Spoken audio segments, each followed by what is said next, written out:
A special thank you to each of our subscribers who make this channel possible. Here's today's story. Ottawa, Ontario, in a move that underscores the importance of sovereignty and national identity. King Charles III is set to arrive in Ottawa this week.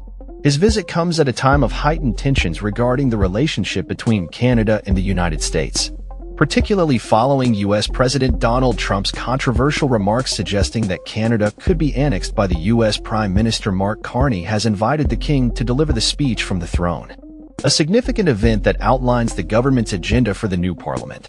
This marks a rare occasion as the monarch traditionally does not deliver this speech in Canada.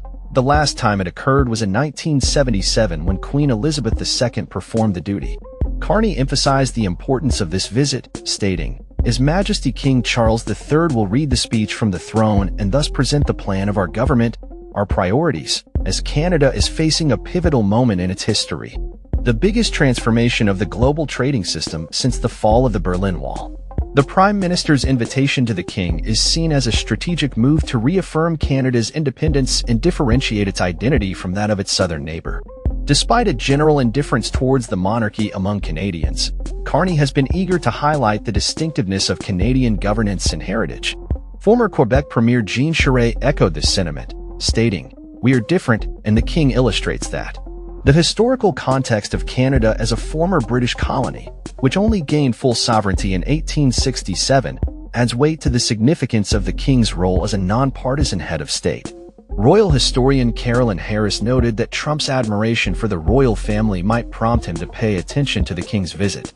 She remarked, "It is a very distinctive history that goes back to the waves of loyalists who settled here after the American Revolution." The King's speech, scheduled for Tuesday, will be delivered from a script provided by the Canadian government, emphasizing his role as a figurehead who acts with the advice of his Prime Minister.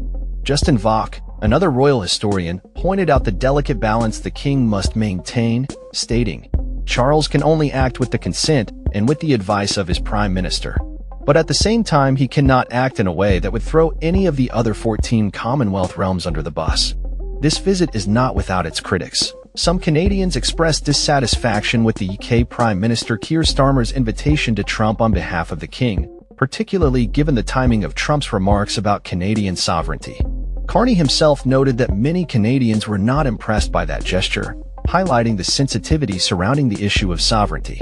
King Charles III's visit will include various engagements, such as participating in a street hockey game where he will drop the ceremonial first puck, attending a community event, and meeting with Prime Minister Carney and Canada's Governor-General.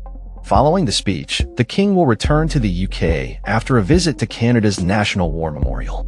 This visit is poised to be a pivotal moment for Canada, as it reasserts its identity and independence in the face of external pressures, with King Charles III symbolizing a steadfast commitment to its sovereignty.